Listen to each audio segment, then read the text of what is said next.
series of videos which say nothing, and they're being flooded into the platforms. And what happens is that it automatically raises the defense system of the prospect whom we are trying to impress. They're going to shut out, and that's exactly what is happening, in the B2B world today. Post COVID, when people are not in their offices, there are systems like Truecaller. They're not picking up calls from unknown numbers. No, you're not able to reach them on their office phone. In B2C, at least a few years ago, the emphasis used to be on number of likes, number of shares, and then the vague metric of impressions. I've seen case studies that come for awards, and I see every time we did this, and it got $2.5 million worth of PR impressions, or it got 20 million impressions. What does it mean? They're vanity metrics. So similarly in B2B also, we are kind of chasing imaginary targets like 2 blog posts a month should be there. Apparently, one of the copy test formats was that, let's say you're applying for the job. The copy test would have a question like, you've applied several times for this job and you've not been called for an interview at all. Your last chance is to put up an outdoor billboard outside the creative director's home. What would you say? So I think back in 90s, you had only those finger counted 2 or 3 Yes, media, correct. right? So you Yes. could think your entire thing visually and say, hey, you know what? This is how a print ad will look like. This is how the True. 2 lines will be. This is your headline. This is your whatever the subheads, and then you have the body, right? Correct. And then you have the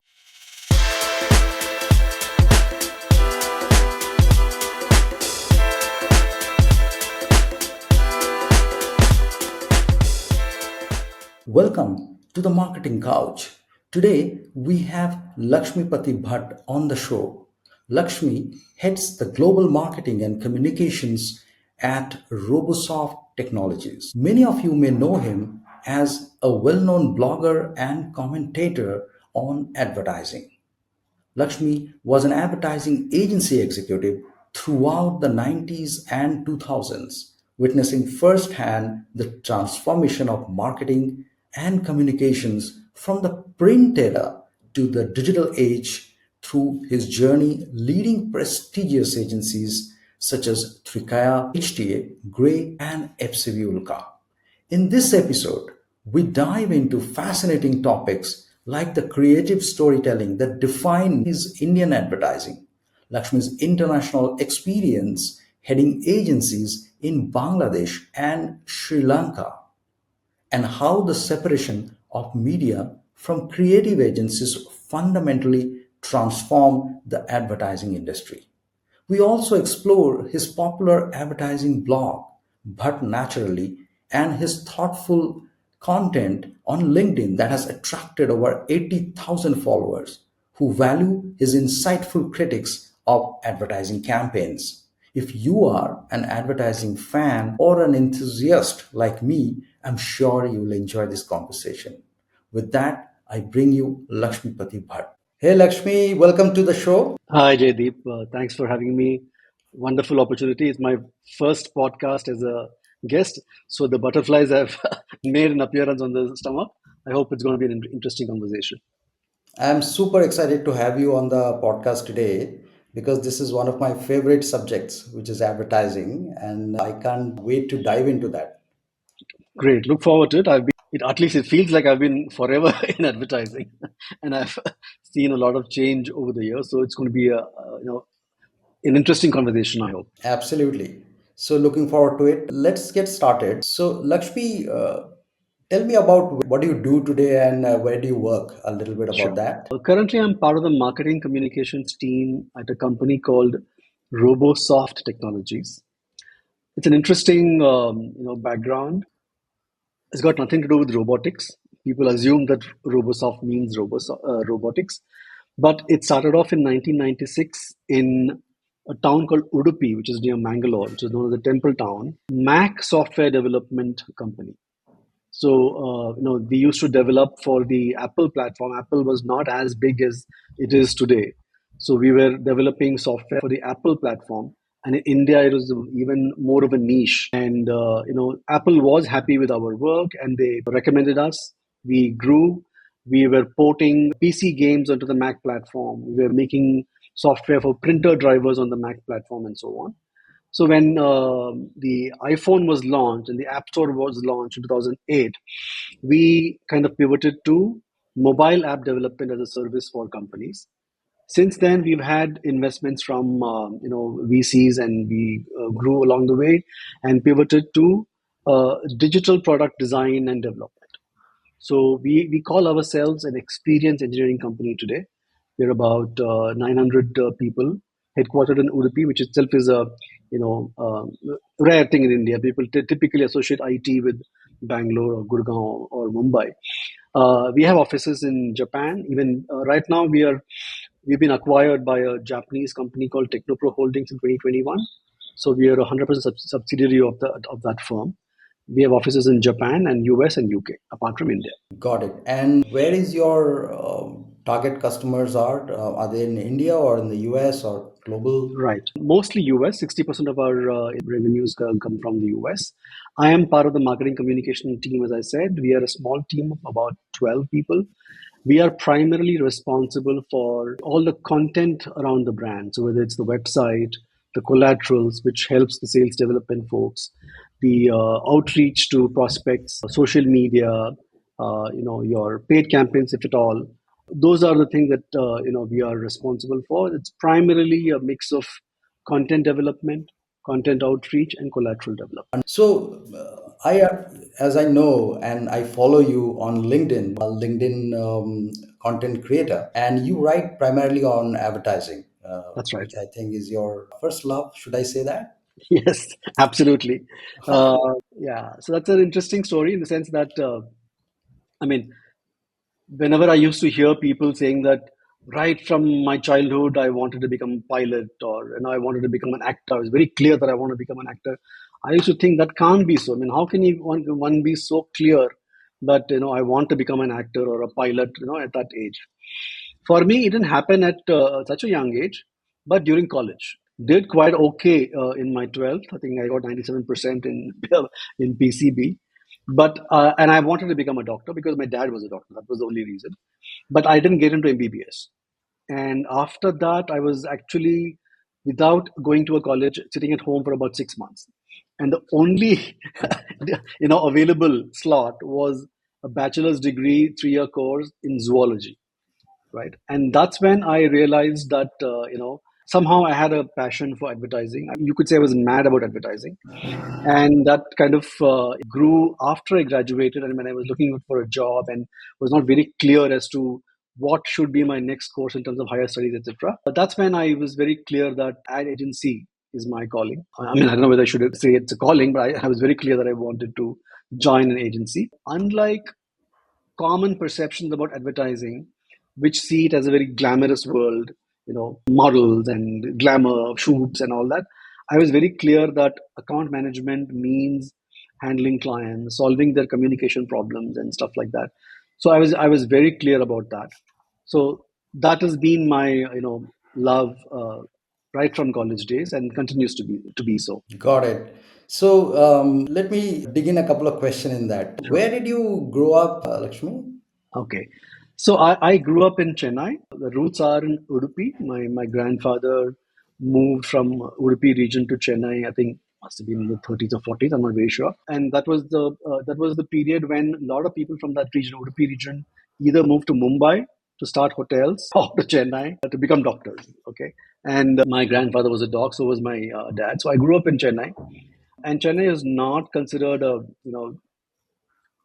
big city for advertising as an industry. When I grew up and when I started my work life also, it had some big advertisers. Citibank, interestingly, was based out of Chennai for a Yeah, long period of time. I remember that. Ford was there in Chennai, but right now it is not a big advertising industry. So I grew up in Chennai.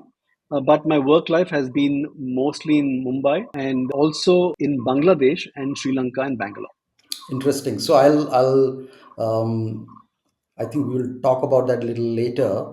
But keeping on that thread of growing up, right? So you said that you're really passionate about advertising from a small age. Do you remember what made you fall in love with advertising? Was there any specific incident or anything that And Uh, you also mentioned that you are particularly were clear about account management, which means basically how to solve a communication problem for a brand or for a client, right? What led you think so early about such an intriguing thing about advertising? People usually get attracted to advertising because of those, the glamorous part of yeah, creative right, world, right? right, right. Yeah, so I would not, pinpointed to any one particular incident or a trigger. I think it was a collection of factors. Immediately after college, I realized that I was somehow attracted to print advertising, and at that point in time, print was king in India, and Yeah. Times of India, and even the Hindu used to carry a lot of very creative print ads, and Plus the I used to magazines, I guess, right? and the magazines, yeah.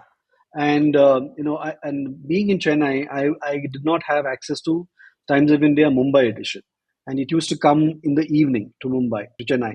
So I used to take a bus from home, go to a place called Mount Road, which is a very, big busy road in Chennai. And there used to be one vendor who used to stock Times of India Mumbai, and I used to buy the edition and just to look at the ads, and I used to notice the agency names in those ads, what are called key numbers. And at that point in time, agencies used to put those key numbers in print ads.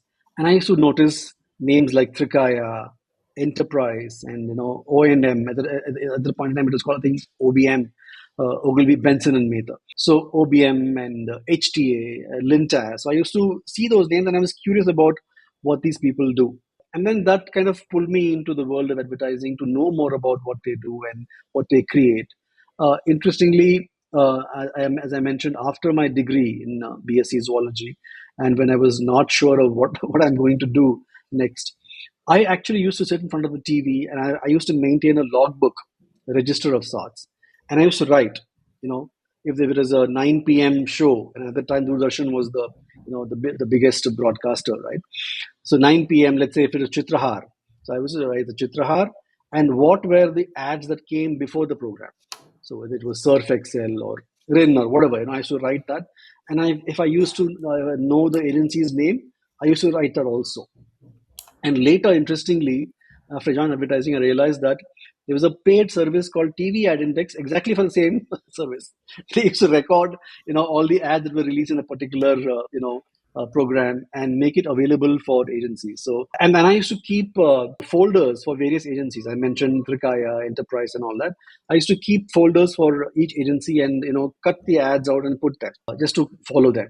So that was how my interest in advertising grew. Interesting. So I don't know if I mentioned that to you, but I started my career in Chennai, and I was pretty closely working with the ad industry there as well. And a couple of agencies that I worked closely was RK Swami, Oh, nice. which was about 200 meters from my office. Okay, their office was on Mount Road, nice. and then Lintus. I Okay. in fact remember Lintus was managing MRF back then. Yes, that's right. They still do, I think.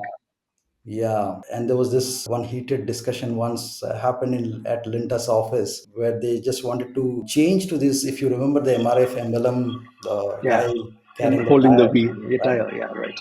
Yeah, so Right. they wanted to do some changes or make some changes to that emblem in some special effects, animation, and edits. And I was part of a production company back then. Yeah, so I Sorry to was. interrupt. Sorry to interrupt. One, you since you talked about Chennai and those days, I think growing up in Chennai and having roots in another state helped me in advertising later without me knowing it in terms of languages. Because we grew up speaking Tulu at home, which is a dialect from Udupi region, and Sure. and one used to hear Kannada also because relatives used to speak Kannada, and we used to go to Karnataka Sangha and stuff like that. And of course, one learned Tamil. My second language in school was Tamil, okay, and English. Then I learned Hindi on my own. So later, when I joined advertising, I found that to be a huge advantage because one could relate to the nuances of various languages. And Yeah, interesting, and later, of course, when in Bangladesh, I had to pick up Bengali. So I think those inputs really helped me, kind of hone my advertising skills. yeah. I think advertising always, but particularly I remember the 90s and advertising when I also drew to advertising. At least I never got an opportunity to work directly for an agency, but had been in association with agency either as a client side or at some point of time in production, specifically for ad films. One thing that always played a role in 80s and 90s was those deep emotional connections and certain jingles and certain musics which kind of Yes, still rings the bell, right? yes, that's I right. remember Hamara Bajaj ad from Oh yes, 80s. VIP Um, Kalbi Ajbi is another one that still exactly, yeah. people And remember. then certain Cadbury ads, Yes, Raymond's ads, Titan, certain, this piano, sorry, correct. violin Yeah, music, yeah, that connects to the watch, the brand. right. I think that played a huge cultural part as well as there's emotion part. And you talked about language and you talked about knowing multiple languages, growing in a state which is not your home state, and adopting or probably in a way like you are also shaped up by multicultural True, influence, right? Both from true. Karnataka and from Tamil Nadu. And later part of your work, you mentioned you also moved to Mumbai. Mumbai, Yes. where you could utilize probably some of your learning cultural part of it and bring to work, I'm sure, right? Right. Yes. Yes. Yeah. I mean, if I look back at those days, my Mumbai days, that was early '90s, and interestingly, at that point in time, the India Today group, I think, if I'm not mistaken, had a magazine called Bombay. It was a city magazine, and I used to be mad about Bombay as a city, and because of advertising and so on. And I used to be an avid reader of that magazine, and I used to study everything that is happening in that city and the map and so on and so forth. When I got a chance to work in Mumbai through my agency Trikaya, that was my first job in Chennai.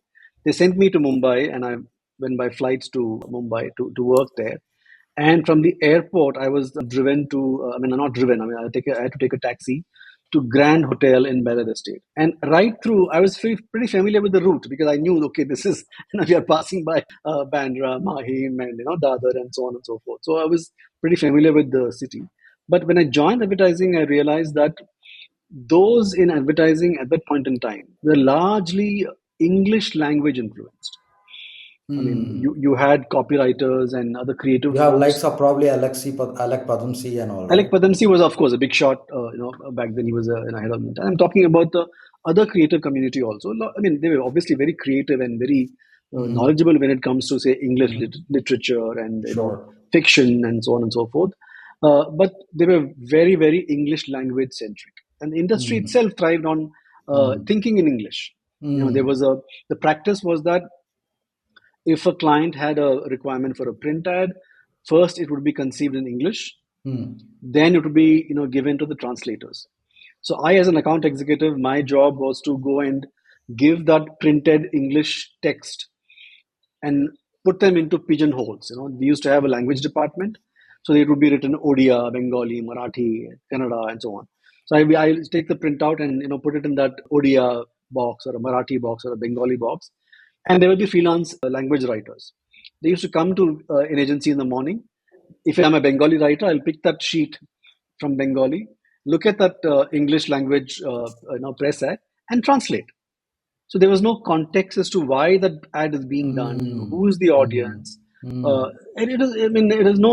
There was no physical interaction at all between the original creator and the one who's trying to capture it in the regional languages. That's very interesting. I was completely not aware of this. Okay. Yes, and having come from and having grown up in Chennai and being familiar with South languages, I used to find some of the translation bit odd. It was not capturing either the essence of what is said in English, nor reflecting the colloquial nature of the language in the region. So we have come a long way in advertising since then, of course. And why do you think people thought in English or conceived an idea in English? Is this because their college education or school education was in English? Was that the reason? Yes, Or is I this think. there was still some British influence coming?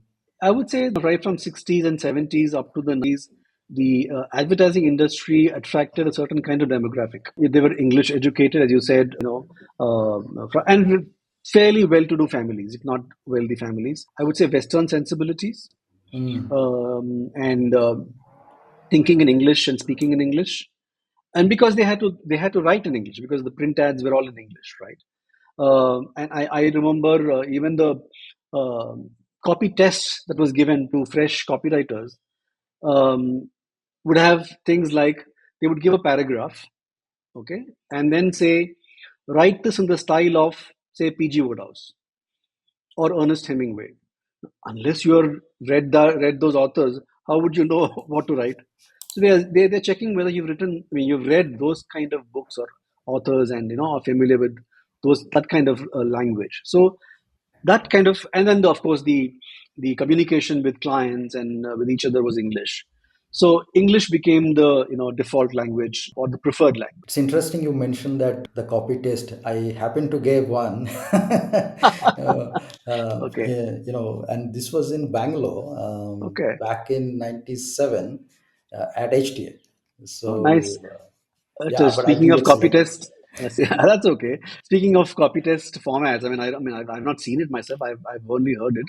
Apparently, one of the copy test formats was that, let's say you're applying for the job. The copy test would have a question like, you've applied several times for this job, and you've not been called for an interview at all.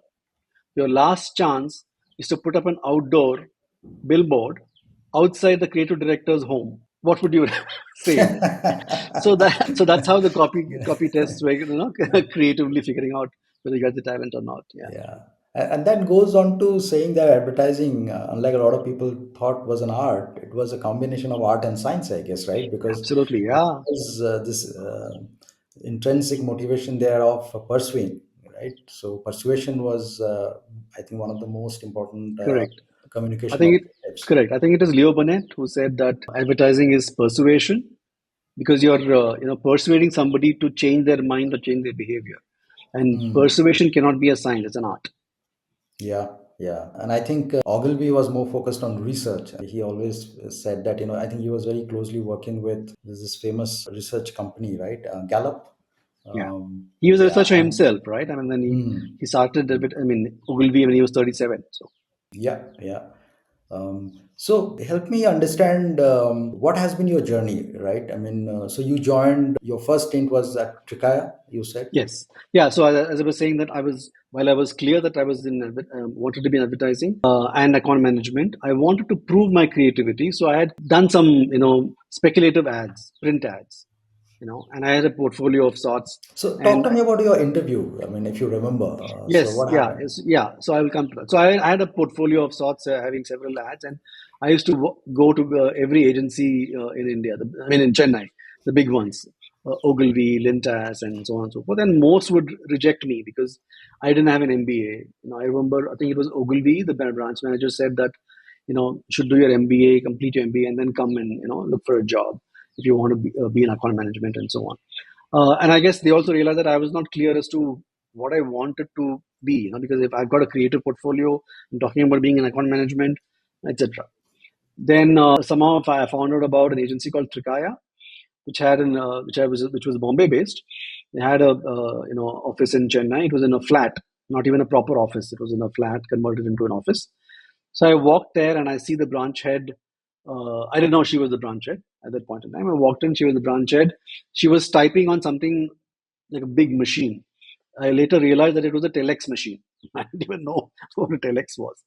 So and she was patient enough to hear me out and hear my passion or whatever it is about advertising. And then I was fixed for another interview. There was a person from the lady was Lata Subramaniam. She gave me the first break in advertising. I were grateful to her. And her boss, Ramesh Iyengar, he was a very senior person at Trikaya back then. He runs a very successful direct marketing agency called Select Direct now. And he came to Chennai and they interviewed me.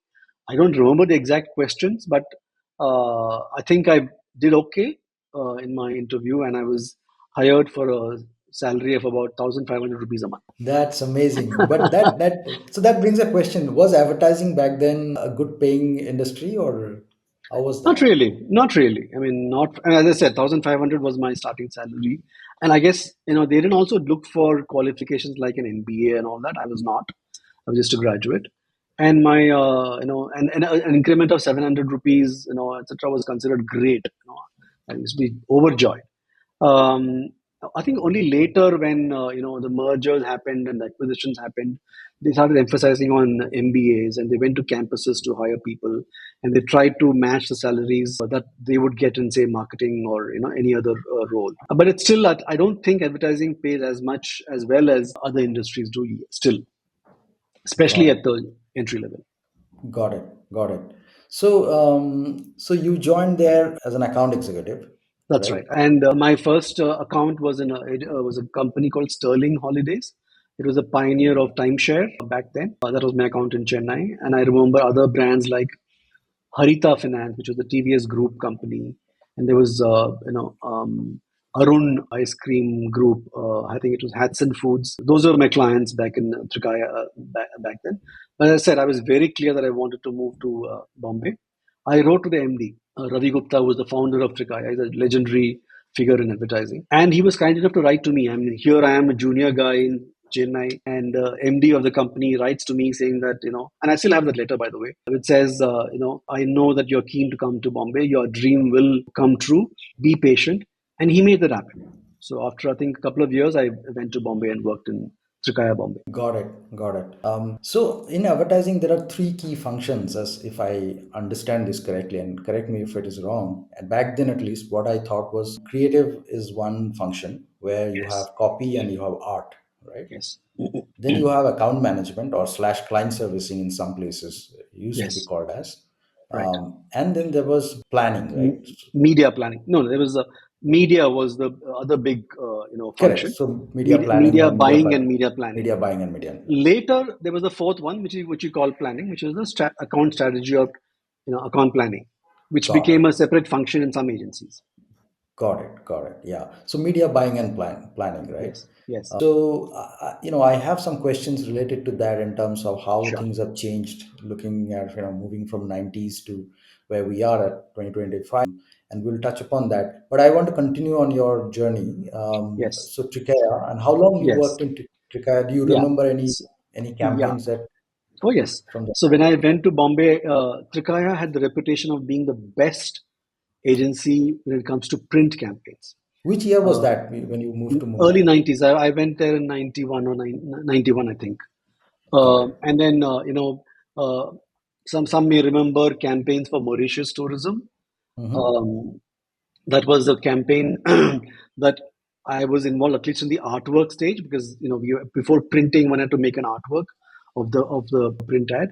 This was a campaign to promote Mauritius. The Mauritius Tourism Authority engaged Trikaya to create print campaigns. Those print ads were half-page print ads that ran in Sunday Times of India Sunday edition. Very popular, hugely talked about, and appreciated. Very creative lines and art direction. Mauritius Tourism was one campaign that I remember. Then there was a brand called Ceasefire, which the brand does not exist, probably ahead of its time. Ceasefire was a fire extinguisher that was small and portable. We all see fire extinguishers in offices which are this big, and we don't know how to use them, right? So it was a small portable fire extinguisher. So Trikaya came up with a popular print campaign back then for ceasefire. And then I worked on a very interesting project for Bank of America. Bank of America had an NRI division at that point in time, and we were tasked with launching the division. So we were just told that it was an NRI division that they were talking about, and we had to even suggest the brand name. And the brand name that we suggested to them was Shubh Labh. For Bank of America to buy that name of Shubh Labh was itself a challenge. It was very interesting. And I mean, I was not at the meeting. I was told that the way it was sold to the client was that, we are talking about NRIs, okay? And NRIs have fond memories of India, whichever part of the world that they are in. And imagine if you're seeing a fellow Indian in New York, you will be kicked, see, oh, fellow Indian, okay? And if he comes and talks to you saying, hi, good morning, how are you? You'll feel happy. But if he were to talk to you and say, Namaste, kaise hain aap? It's even more, the bond is even stronger, because you're from the same country and so on. So Shubh was the name that was chosen, and we had a print campaign running in the US in NRI magazines. I forget the name of the magazines now. And then so that was a memorable campaign that we did for Bank of America. I had also worked briefly on accounts like Marico Industries at that point in time. And then I had some interest to join a direct response, as a discipline. My boss at that point in time from Trikaya moved to Direct. HTA had a direct response division called HTA Direct. He Yeah. moved there. I went and joined HTA Direct. So that was very different from advertising. Mm-hmm. I still remember, being told that in advertising, your job is over when you release the ad. In direct response, the job starts when the ad is released. Because the ad could be for some response. Like at that point in time, cutting coupon was the CTA. There was no. There was What was the end objective of direct response in today's context? what is the sorry? What is the main objective of this function? Yeah. So a direct response advertising typically is about, at that point in time, direct mail and direct print ads were there. So for example, if a bank could put out a print ad for account opening, so you could fill in a coupon there, fill in a form there, and send it to somebody, or send it to the bank, or it could be a campaign asking for donation. Reader's Digest, for example, used to run a lot of campaigns for subscription. So anything to do with having to take an action, so opening an account, subscribing to a magazine, giving a donation, those all came into direct response. So it could be through direct mail, print ad in a magazine, or a pay or daily, and so on. And there it used to all be numbers driven. You've sent out 100 emails, sorry, 100 mails. Uh, how many responses did you get? What was followed up? How many subscriptions did you get? So it was all quantified. So the ROI was quantified, unlike say typical advertising campaign that used to run back then. So that was the Mhm. magic of direct response. Correct. So the concept of data driven in some way today. Correct. Uh, Was that? Yeah. So I spent about a couple of years over there. I had to come to Chennai also. I worked in Chennai in HTA, but I still wanted to get back to Bombay. So I went back to Bombay and joined an agency called SSCNB Lintas, which is a offshoot of Lintas. I was there very briefly for about 6 months, I think. Then I went back to Trikaya, which had become Trikaya Grey by then, because Grey Gray. had Yeah. bought over Mhm. Trikaya. So I was there. I think I joined mid '90s, back again in Trikaya. Very briefly after that, I was asked to go to Bangladesh. So I went to Grey, Bangladesh in 96 or 97. Mhm. Um, I was based in Dhaka. I was the country head of the Bangladesh operations. It was a new experience for me, because the first time I was being given charge of an office and a large team. Large, I mean, I had about, I think, 30 or 40 odd people, in the Pretty office. large Pretty large, yeah, yeah. yeah. And that, and we What had was the what was I mean, Gray set up a first time shop there, or they were already Yes, present there? yes. They had, yeah, very briefly they were present. There was a branch manager back when I joined. At that point in time, you had to get into a business partner as your business partner over there. So there was a leather exporter that had business in Bangladesh, was our local partner. So I was as the branch head, and we had clients like GSK, GlaxoSmithKline, P&G, and British American Tobacco back then. I was after that, the 9/11 happened, and there's a lot of uncertainty of transfers and so on. So I was there longer than I expected. Then I was asked to come to Bombay. I came back to Bombay, and I was the branch head of Grey in Bombay for a brief period of time. Then I was asked to go to Sri Lanka. So I was there in Colombo for a couple of years, 2003 to 2005. Then, my father-in-law passed away in Bangalore. We had to shift to Bangalore. I joined Ulka Advertising, which later Mm-hmm. became FCB Ulka FCB Advertising. Ulka. Yeah. Correct. So I was the Bangalore branch head from 2005 till about 2012, when I quit advertising. And I tried my hand at entrepreneurship for a couple of years. Then I joined Robosoft in 2014. That's my brief journey. Got it. What triggered the B2B sites, like and technology sector? Was it primarily influenced that you were based out of Bangalore and IT? I just wanted a job. My 2 year stint being independent, I wouldn't call myself an entrepreneur, because it was not my own enterprise that I started. I had a friend who had begun a company called Code Conclave. Our motive was to be an app development company. The rationale of the name was that code, as in coding, also everything has a code, right? You have a design code, a code of conduct, and so on and so forth. And it was supposed to be a conclave, as in bringing together several talents. So we did work for good brand names. We did the app for Delhi Daredevils back then when IPL was there. It was in 2013, I think, or 2014. We worked with HarperCollins for an app, but we didn't have the guts to hire developers on our own team. So it was not a proper setup as such. We were just two individuals trying to make that happen. After a couple of years, we kind of lost the steam to see it through ourselves. And at that point in time, I knew the founder of Robosoft. So he offered me a role as a corporate communications person. I came on board and I had no idea what corporate communications was. And we realized that a company of our size doesn't really need corporate communications from the typical B2B companies like Wipro or Infosys, like your analyst relations and CEO's office and stuff like that. So that's when we pivoted to marketing communications, where it was more about content development, content marketing, and inbound leads and so on. Cool. So, talking about content marketing, I read in one place you mentioned content marketing is advertising after all, and advertising is persuasion. Can you talk about it? What you meant by that? Right. Okay. See, first, my fundamental belief is that what we call as new advertising is old advertising at heart, because the fundamentals of marketing communications have not changed and will not change.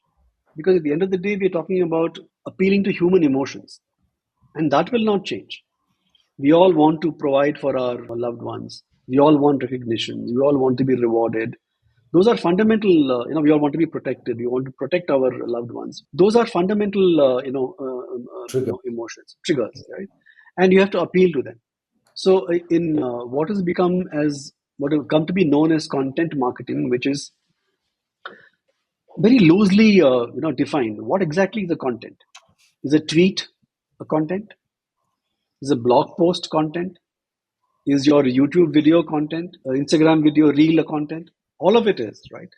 So it's an all-encompassing word, and then so you and that became the buzzword in B2B content marketing. Okay, and largely it is related to blogs perhaps, or your social media posts on LinkedIn and social media campaigns and so on and so forth. But they fundamentally do the same thing, which is to persuade people to either change their opinion about you, create awareness about you, or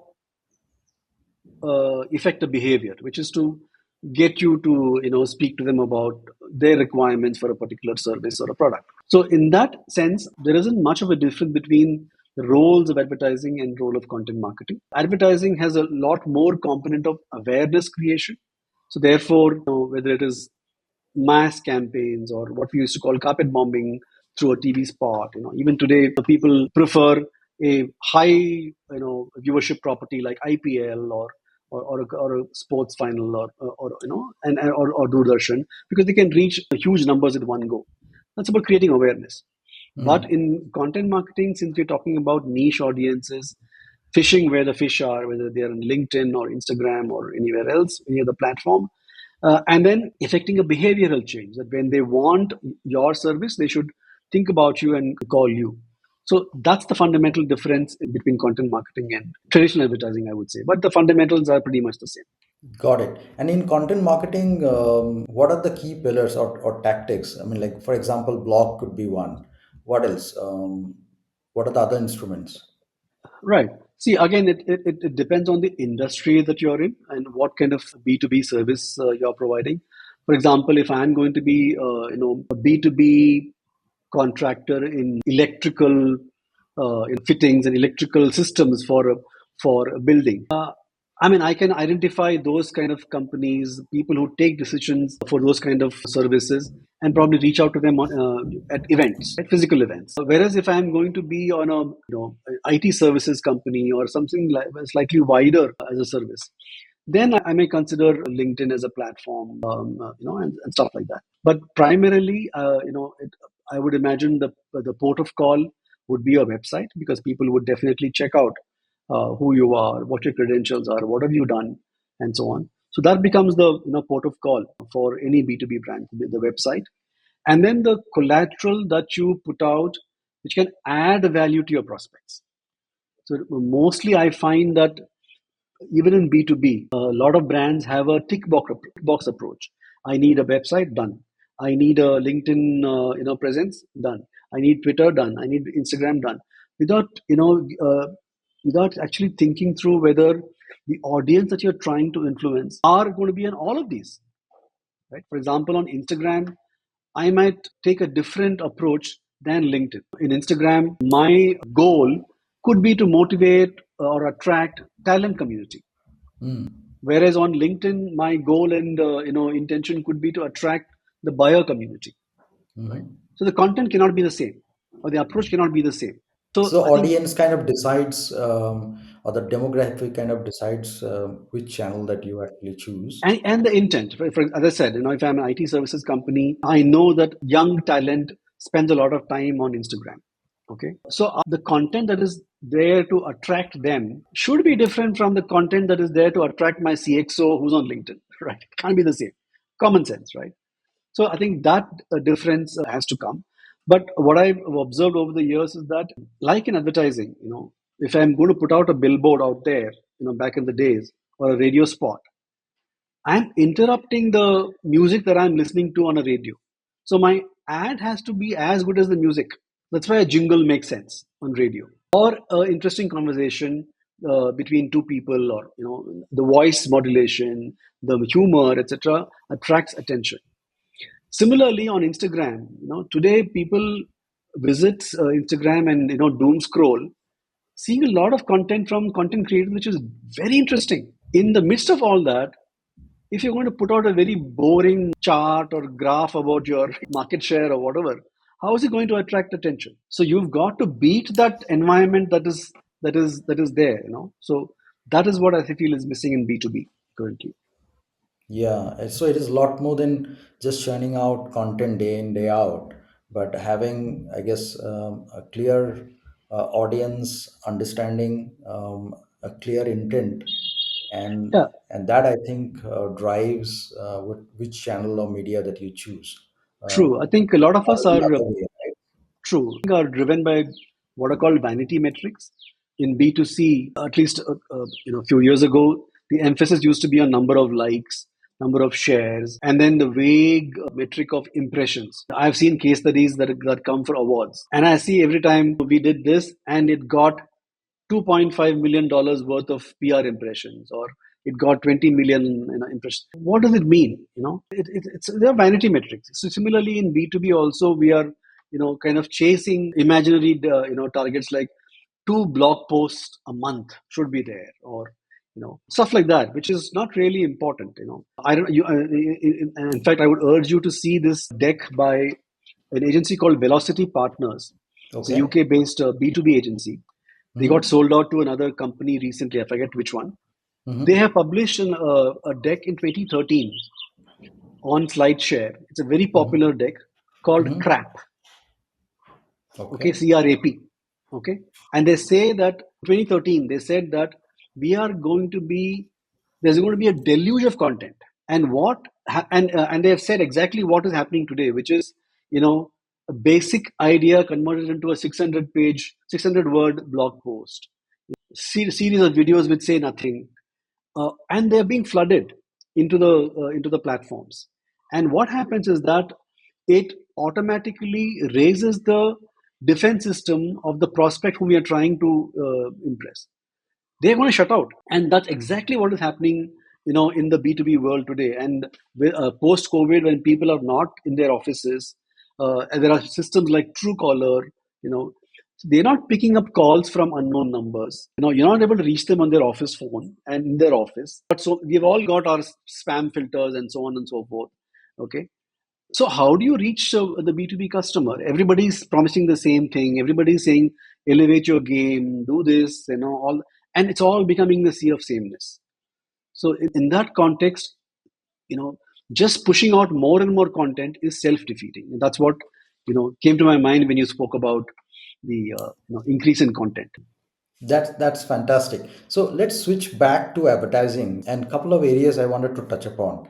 Sure. One is the media side, and the second is the creative side. Because I believe that account management is an universal, or it's like a, it's one of those functions which will be there, and no matter what, and it will be required to manage not just the strategy part of it, but also the relationship part of it, True. the emotions part of it. So let's go back to the creative part, right? Back in 90s, if I remember correctly, when I started my career, copywriting used to be a sought after profession. Those who Yes. are related to advertising or know Yes. advertising, it's a big deal. And I know True. people who have moved from engineering background, Yes. people who have IIT moved. also. Yeah. Yeah, yeah, yeah, Yeah. absolutely, sir. Yeah. And advertising used to be one of those really cool industry back then. And used to be a great career choice. Doesn't matter whether it pays well or not, but it used to be something like which gives you in a societal sort of position, right, or an icon. That, hey, this guy is a copywriter or an art director in so and so agency. Whether the creative people made money or not, but they had those prestige, in the societal context, right? I wanted to Yeah, sure. Go ahead. What was the question? So I wanted to sort of, so that was flashback, and I wanted to come back to 2025. There's so much change has happened today. If I Yeah. look at, Yeah. um, everybody is a copywriter, everybody is a content writer, everybody is writing, everybody is publishing. So that's the media side of it. And if you are really an advertising copywriter today, how do you really differentiate yourself, or what's really is the call, right? Because everybody has access to media. So I will give my response in this way. You spoke about copywriting being a cool job back then. I think one aspect of that is, apart from the wordplay and the creativity of telling a story in just 30 seconds, which is very tough. That's what got the applause, or made people go wow. Yeah. At that point in time, society still considered advertising to be a one or two levels lower than, say, a doctor or engineer. Oh yes. Yeah. Okay. So advertising per se was not sought after. Maybe among the marketing folks and the business folks, Yeah. copywriters were seen as cool. I thought Yeah. what made a good copywriter back then, and even today, and that this is true, through the ages, is not just the talent in being a wordsmith. It's about trying, distilling the problem that the brand is facing, or the opportunity that they must grab, and converting that into a smart idea that that attracts attention and is memorable. That's a very Mm-hmm. rare talent. Okay, it is not Mm-hmm. just wordsmith. It's Mm-hmm. not just smart writing. A Mm-hmm. lot of people write well, okay, but not all those who write well can become copywriters, right? Mm-hmm. If you look at some of the famous taglines, there is one for I think Land Rover, which says the best 4x4 by far. Okay, no AI tool can write that kind of a line. Okay, and that kind of writing, yes, it is about clever wordplay and all that. But beyond that, I have seen examples of people having clarity of thought as to what is the business problem that this campaign or the advertising must solve, or what is the opportunity that they must tackle, and arrive at a creative idea. That Yeah. talent is what Yeah. makes the difference. Okay, Yeah. cut to 2025. I think what has happened is that um, maybe because of a combination of reasons of not probably agencies not investing in training in copywriters. Not many advertising schools are there to produce copywriters. It's all self-taught, and your interest, right? In today's world, a lot of emphasis is there on video content nowadays. So it's about Mm-hmm. script writing, the basic idea of that particular script, and not really crafting of the copy in, say, in a print ad, or a dialogue, or a Mm-hmm. social media post, etc. Mm-hmm. That art is gone. Okay, anybody feels that, okay, it's just a matter of stringing a few words and I can become a copywriter. Okay, that is not the case. Okay, and also the advertisers themselves who are paying for the advertising, okay, Mm-hmm. are not pushing the creative teams or the agencies enough in areas where the craft needs to be shown. I would also think I would also argue that a lot of the writers today are not exposed to the greats of the 90s. Hmm. They don't know. They will Yeah. not know who Muhammad Khan is. Okay. Yeah. Yeah. They will not know who Ravi Gupta, Alok Nanda, or Christopher Rosario is, right? Sure. Because that's not been archived or it has not been, taught in institutions. Whereas Right. if you look at a let's say a profession like architecture, if Hmm. I'm going to become an architect, architect today, the course that I'm completing will tell me who the greats are. Yeah. I will Yeah. see their work. There's enough Where documentation of. even documentation and so on. In advertising, Mm. if I want to, if somebody who's say 5 years in the business in Mm. advertising today, Mm. what joined in 2020, okay, Mm. in 1990 was not even born perhaps, okay, and then Yeah. they will not know who were the greats, what the kind of work that they did, I mean, what the can kind of be work learned from. you should, right? Correct. So they will Uh, not know, and even if you have to FCB look at. Ulka, Cement, Yeah, correct. Gupta Ambuja Cement Chini, was a and Trikaya campaign, by the way. Okay, right. Okay. and we were fortunate in advertising back then to have a library, to have a catalog of videos of foreign ads and so Yeah. on. We had DNAD and other books to refer Fact to. books and so on. Yeah, Yeah. yeah, and then we used to refer to work from agencies in the US. In the 90s there was an agency called Fallon McElligott, which was Hmm. very well known for great print campaigns. Okay, and we used to study those ads and pick something from them. Okay, so that is not there in today's world. Okay, so they don't know what is what can be. You don't know what Hmm. you don't know, right? So Hmm. in today's context, and now AI has come. Everybody thinks that you give a brief and AI can churn out some copy. So Right. in that context, I think uh, what will make a copywriter stand out is the ability to solve a business problem creatively. It is not just a question of wordsmithing or writing clever copy, etc. It has to be about. See, at the end of the day, advertising is not just art for art's sake. It is art for a commercial purpose, right? For a business Commercial purpose, purpose. Yeah. right? So if they That's can demonstrate that their thinking, their approach is creatively solving a business problem for a brand or creatively tapping into an opportunity, that's what true. would make them stand out from the crop of writers around. I think the other thing that also has happened is your channels have exploded, right?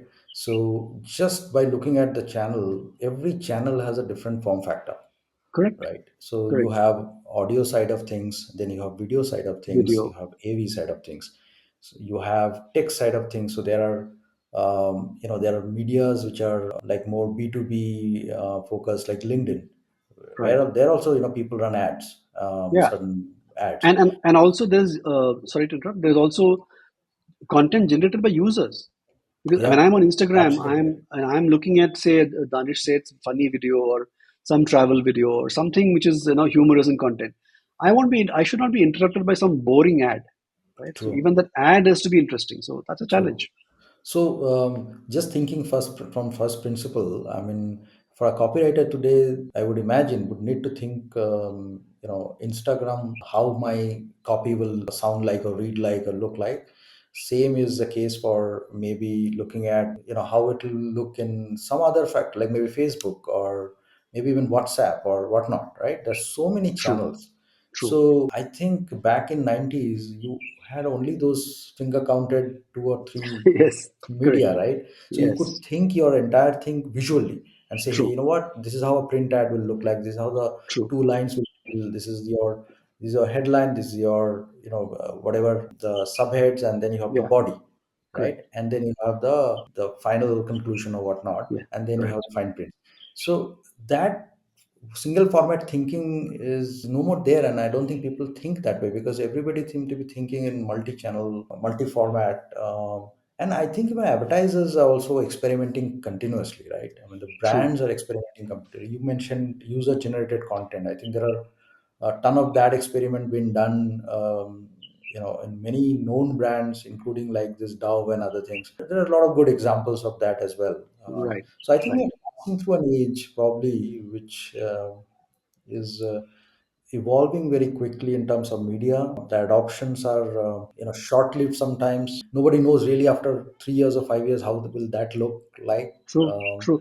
so Everybody's experimenting. Everybody's learning, and nobody has an AI answer. is in the picture, so Yeah, this whole mix completely different now. yeah, So let's move back to the media side of it, right? yeah, So yeah. back then we talked about limited media, in terms of budget, right? So you have TV spend or maybe radio spot or Print. print, So these are three standards, and I think after that Google came and the world changed, right? So Right, the whole right, Google advertising changed the media side of things, took away a lot of businesses from traditional media advertising companies. And I think even today they significantly sort of own the market share in terms of the media spend. Then right. came, of course, Facebook.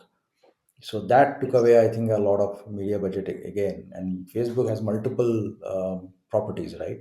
correct. Facebook Insta. itself, then in Yeah, Instagram, and then WhatsApp, and WhatsApp. all of that, right? Yeah, So how you think, where is media today in terms of from advertising lens, advertising media? I mean, there were people who at one point of time we talked about media planning. It used to be a very demanding work, and I yeah, think people needed an MBA degree really to do that in yeah. many cases. So, yeah, I think what has happened over the years is that, as you mentioned, in the 90s, media was a very important pillar of advertising. And the biggest advantage back then was media, creative, and account management were housed in the same office. You were talking to them. They were next to you in the same, in the same wing, Mm, the same cubicle, and you exchanged ideas. You spoke face to face, and media and creative worked together to solve a communication problem. I'll give an example. We had a client called Akai back then. Akai was a Japanese brand, Akai Audio, and the media team came up with a creative idea. The creative idea was that in Bombay, if you're familiar, Western Express Highway, from the from the entrance to airport, there are several hoardings, and all those hoardings, many of them would expire. Their contract would be over, and the hoarding owner would put his name and the contact number. So sell well outdoor, some number used to be there. Okay, and it was so between the changeovers, there used to be a gap of 15 days. So 15 days that hoarding would be blank, white, and that hoarding owner was not earning anything. What the agency media team did was they went and convinced them for those 15 days, you just put the Akai brand name. We'll pay you a small amount for that. So he got money for that 15-day period. And then when you drive down Western Express Highway, you had Akai going right from the entrance to the airport. That's a creative way of thinking. And there are several other examples of media playing a role. But the holding companies of agencies thought that media should be separated, and they became separate entities. So MediaCom, Initiative Media, and so many others became separate entities. So the creative team sat separately, media sat separately. And over time, media became very powerful because they control the funds. So when you have big $1 billion and more, spenders going to a media agency to check out what kind of investment, should be done, the media team is very powerful, right? And over the years, the account management team completely got left out. When I left advertising in 2012, I know of account directors whose only role was to coordinate the filmmaking. Because by then, the client was buying media through one agency, was buying digital to some other agency, was going for packaging design to some other specialist agency. So the ad agency became only a coordinator for films, and nothing else, right? So that's a big shame. So the brand is the ultimate loser in this in this scenario. Today there is talk of putting back or bringing back all those three together, etc. But mhm. I feel it is too late. The toothpaste is out of the tube. You can't put it back, right? So we are in a situation where media is powerful, but unfortunately, the collaboration between the media teams and the creative teams has become lesser over the years. Got it. And what about the engagement or unit of economics? Earlier, I know ad agencies, primarily the media commission used to be the major Right, source of right. revenue, right? Yes, yes, 15% or whatever that correct. number was. How is it happening today, and Correct. how So I has think the it changed? trigger was the separation of media. So as you rightly said, back then everything was simpler. You had only three or four platforms to choose from: print, TV, outdoor, radio, and then you had a theme campaign and maybe a tactical campaign. So the theme campaign used to run for years. In advertising back then, Ad Club Bombay used to have a category called the best continuing campaign of the year. Today we have a situation where campaign theme is changed every 6 months, right? And moment marketing and all that. So to go back to the question, so when the media was separated, the client started questioning why we should pay a media commission 15%. So they paid 2% or thereabouts for media planning and buying, and the creative agency then had to depend on retainer fee. So retainer fee was not based on your resources or time. It was arbitrary, in fact. Okay, I know of agencies back in 2010 agreeing for some 2 lakhs as retainer fee, and then it becomes a question of undercutting. So to win business, if you're quoting say 10 lakhs a month as your retainer fee, I will say I will do it for 7 lakhs, right? Then it becomes lower and lower. Then unfortunately, that maxim of you pay peanuts and you get monkeys, Exactly. Your quality of become talent will yeah. obviously, Then your ability to hire good talent is severely impaired. You can't go to best B schools and so on and so forth. And you can't service that client, and then it becomes a vicious cycle of client being unhappy and looking for another agency and a pitch happening. Mhm. So that becomes that's the big handicap of agency today. So the money comes from retainer fee mostly, and I've been out of advertising for about 10 plus years now. I also believe that project fee is another mechanism where agencies make their money. So if I'm going to work on, say, launch of this particular brand or relaunch or whatever, they say this will take 6 months project. Here is the fee for that particular period. Understood. All right. So let's switch gear from here. I want to touch upon a little bit and talk about your blog, right? Yes. So I think that's an IP or an asset to me is extremely important as a communication person or professional. And I so envy you that you have been doing it so successfully. You are also an inspiration for me. I follow your blog regularly. And I Thank you. also follow your diligent LinkedIn posts. So, a couple of things I want to touch upon there. What triggered your this whole Yeah. blog journey, and how did you sustain it and sort of consistently over such a long period of time? Right. Second thing is you also have a significant LinkedIn followers. I think 80,000 not kind of Yes. number. And then Yes. you obviously regularly contribute. You curate a lot of creative work and you comment on that, and your commentaries are very valuable, and a lot of people follow for that, right? Thank you.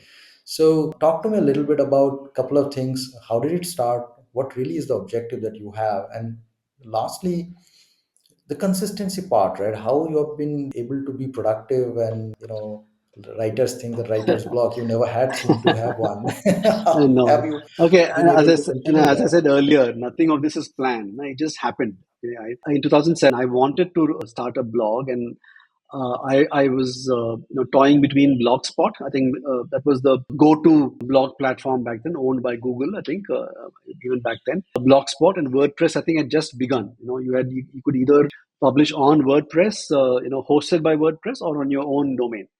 So I opted for I think one of those. I think I tried my hand at Blogspot, and then I also went for this WordPress option. Initially, I started off with a blog dedicated to Apple. I came up with a title called Mac Love Not War. I was very happy with that silly wordplay, but I realized that I can't sustain that because there were big name portals like 9to5mac.com. There was Apple Insider, Macworld. They're all very big publishing houses, right? And what am I going to write And what about? kind of content you're publishing? Yes, I was writing about Apple, and I was writing about an Apple launch or iPhone launch or something like that. As I said, in 2008, right? So it was just when iPhone was launched. I was one of those, fierce defenders of Apple on the on the blog sphere. When there was a PC versus Mac war, I used to come and go and comment and stuff like that. I realized I can't sustain that, because they are sitting in the US, they have access to Apple news and all that. I mean, I can't. What am I going to say new that they're already not saying? So that's when I started to focus on advertising related blog. I came up with Bhat naturally as a name. I was quite happy with that name. I had a hosted WordPress blog. I used to write prolifically just for my own satisfaction. It was not meant to garner viewership or monetize, nothing of that sort. I mean, I just wrote for the sake of writing. I used to write a lot often, and I used to critic a lot. I mean, I used to make fun of campaigns and so on. But then I realized soon, later that in my own work in advertising, most of it was okay. I mean, it was not something outstandingly great. Okay, so I felt a bit hypocritical when I'm commenting on somebody else's work when my own work is not something great every time, right? I mean, that's part of advertising. That's when I kind of switched gears to say that I will collect good ads or ads that I think are good and write and share with with people. Then I decided that I will try and keep it disciplined and dedicate at least one post a week. That's how it started. So I typically jot down in my notes whatever I see that is interesting, and I write about. Right, I mean, just make a note of it in the course of the week. On the weekend, I spend some time curating them and writing the blog. It may take half a day or sometimes even the full day, and I try to maintain that rhythm, over the last few years. In between, in 2000, I think 14 or 15, I shifted the host provider from some one to the other. In that midst, I lost a lot of content. I tried to get that back on WordPress. Somehow, it did not work out. So I used to have a fairly high, viewership over there back then, and then it dropped drastically when I shifted to WordPress, and I lost a lot of content. When I tried to regain the content, I did some of it, but the traffic has not been the same. But that doesn't bother me. What I would be write. the current number of readers? Do you keep a track? Not really. At a peak, it was about 35,000 views, a month. It may be 15 or something like that now. It Mhm. varies, but I do get fair amount of traffic from India, and next is US. But I've not really tried to monetize it in any manner. The AdWords that I get out of it is, doesn't even cover the cost of the hosting for the year. Okay, but that's okay. But that's, as I said, my joy is just to write every week as much as I can. And even if it is one comment here and there, when somebody comes and meets me in public place and says, "Are you but naturally?" We follow your blog, and somebody said, by the way, somebody has actually said that the content in my blog has helped them in an interview. Okay, so that is a high for me. And some people Yeah. write to me on LinkedIn and say, I mean, your blog is really useful, etc. So that is a joy that keeps me going. A couple of years ago, somebody from Penguin called me and said that we're looking for business writers, and why don't you write a book, etc. I thought I could take some content from my blog and kind of repurpose it and make it into a book. That has not happened as yet. I've been sitting on it for too long, but that's just the joy of writing something, commenting on a campaign that I liked, or an issue which of the industry. For example, working late in advertising, ageism in advertising, the vanity of chasing moment marketing. I've written about all that, so I do that occasionally, but mostly I write about campaigns that I've liked, and I just comment on them every week. What about LinkedIn? Yes, so LinkedIn, as I said, I mean, When did you start writing on LinkedIn? at the same time, I would imagine, but not with the same cadence as Because I earlier. think LinkedIn, the writing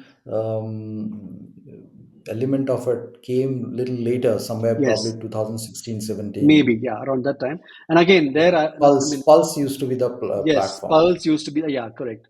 And I think it was in 2016, I saw my name as the top LinkedIn voice and stuff like that from Mm. Pulse. Um, Mm. but on LinkedIn, nothing is planned. I really don't know when and how So it do you became write 80%. every day post or do you No, schedule, write no. once and schedule? I try to keep it twice a week, two Mm. posts a week kind of thing. I mean, nothing fixed. But if I come across something which I feel I should comment on, I do it. Then it may become three posts a week. But I have no schedule as such. But mentally, I try to keep it twice a week. If I don't Mm. do it, and if I miss it for some reason, I mean, I Mm. come back and post the next week. I mean, I don't think too much about these things. See, writing is, especially on LinkedIn, is now broadly associated with personal branding to some extent. This is something that OGs like yourself is completely championed for many years, purely for the sake of the love for writing. But today, a lot of people are on LinkedIn, almost writing like same style, same content, can't really think of, because there's no real original point of view there. Because in Right. your case, you are actually doing that homework of going through a lot of creative pieces of work and criticizing them, commenting on them, and you are also writing on certain trends that are you are seeing in the industry, right? If someone wants to sort of follow that path and build that kind of a content creator per se in authentic sense, what would be your 2 cents there? I would firstly say that don't start with the goal of, I want to become a personal brand. If that happens, whatever the definition of personal brand is, okay, in your mind, in my mind, a personal brand is when you can influence a small group or a large group of people with your views and opinion. They look up to you for your point of view on a particular topic. It could be architecture, it could be advertising, it could be filmmaking, whatever it is. Okay, if you can achieve that kind of a status or stature, that's the word. That's a byproduct of the effort that you put into that. But the discipline of posting regularly, posting with an authentic point of view, and not looking to have something unheard of or unthought of every time. I mean, it's not possible. Even if it is something that is exposing your vulnerable side or your funny side or your lighter side, that's fine. It doesn't have to be a profound world changing point of view every time. So start with that and then stick to a particular domain. You can't be, my view is that you can't be everything to everybody and having a point of view on everything. That is okay for Twitter. Comment on anything from politics to foreign policy to cricket to movies, right? But on a platform like LinkedIn, which is a business networking kind of a platform, if your strength is, I don't know, product management or B2B or advertising or filmmaking, whatever it is, stick to that and then share views around that, share good work in that space, and then try to build an audience. So I think, and building an audience, if that happens, I think that's a byproduct, even if it does not happen, even if it is, you know, your post is liked by 3 people, you're expecting 500, that's okay. It takes time. So I don't get upset if, my blog, viewership goes down a month, or if I don't get enough traction on a LinkedIn post. It's okay. But I just keep posting it. So consistency is key. Great. So before I wrap up this session, I also wanted to touch upon a few things that I came across when I was researching about you. And one of them being, and we spoke about to some extent, your love for Apple. Yes. Um, and I think the second thing that I read about is that you're also a gadget loving person. Apple is very true, 100% true. Gadgets, not so much. Apple, Mhm. the story, and I would again probably put this reason behind that. When I joined advertising, um, at that point in time, the studio department only worked on Macs. Okay, and I had the studio guys in the Chennai office of Trikaya with a Mac, so I was curious to to play around with it, and so I got used to that interface, and I liked the Mac as a device. Then when I went to Bangladesh, I had a MacBook over there. We had difficulties in connecting to a Windows network, LAN, printers, all that, but somehow I had that love for Apple products. Maybe it was the design. I don't know what it was, or the software, or being a niche user. Then, of course, with the iPhone launch, it became much stronger. I loved Steve Jobs as a person. I mean, 2011 when he passed away, I still remember we were in Kashmir and we were driving from Srinagar to Jammu early in the morning. He had passed away the previous night, US time. So, and the network was very bad from Srinagar to Jammu. And a friend of mine who knew that I was an Apple fan, she called me and said that, have you heard the news? I said, no, what happened? And she said that Steve Jobs passed away. And somehow I just, felt so tearful, and just tears just, came naturally to me. I mean, I had never met him, and, but somehow that he had a profound impact. That emotional connection, the Connect bond. was Yeah. there, with Apple as a Yeah. company and Apple as a brand. And I've Right. been a defender of Apple products, and on social media and stuff like that. So I've been an Apple fan right through. I still use Apple products, but not so much of a gadget fan. I mean, few Apple gadgets, yes, iPhone, Mhm. iPad, Do Apple. you regularly sort of upgrade your Apple gadgets? Depends on what regularly means. Not every year. All Not right. every year. My Not my possible, financial right? my financial advisor would not be very happy I with that. know. Yeah, I know. yeah. How about cricket? I believe you also follow cricket diligently. Yes, I mean not so much as I used to earlier. I mean, again, No. as a kid, one used to play cricket and stuff Mm. like that. Yes, and uh, back in the days when when radio commentary was the only way to listen, to keep in touch, we have done those typical fan things like waking up at 5 a.m. for an Australia match and listening to radio commentary back then and so on. Yeah, so that love for cricket has remained. It is not just about India cricket. I mean, I used to follow Ranji cricket, Karnataka being a favorite team, Mumbai being a favorite team. So yeah, cricket has been a passion, at least an interest right through. But I mean, I'm not such a geeky fan in the sense that I will not remember statistics and what happened in the 2011 match and stuff like that. But yes, I have been a fan over the years. How about Udupi food? I believe you're also fond of Udupi food. Oh yeah, natural because being from the region, I love frankly home food. I guess I realized how I missed it, how much I miss it when was away, both in Bombay and in Dhaka. Hmm. I'm a vegetarian, and in Dhaka, being a Dhaka was vegetarian the wrong place is for vegetarian, oh yes, right? it's tough.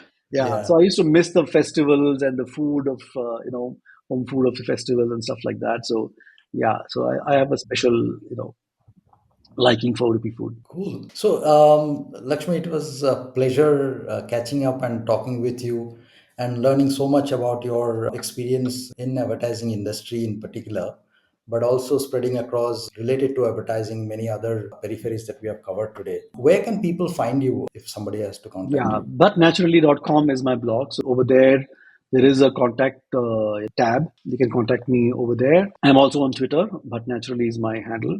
But easier to connect with me through my blog. Understood. So I'll put those details in the show note. And thank you so much again for this conversation. And it also gave me the joy of reconnecting with advertising days, my understanding and knowledge, and getting to know so much about advertising from this conversation. Thank you, Jay. So Thanks for calling me. it's a pleasure.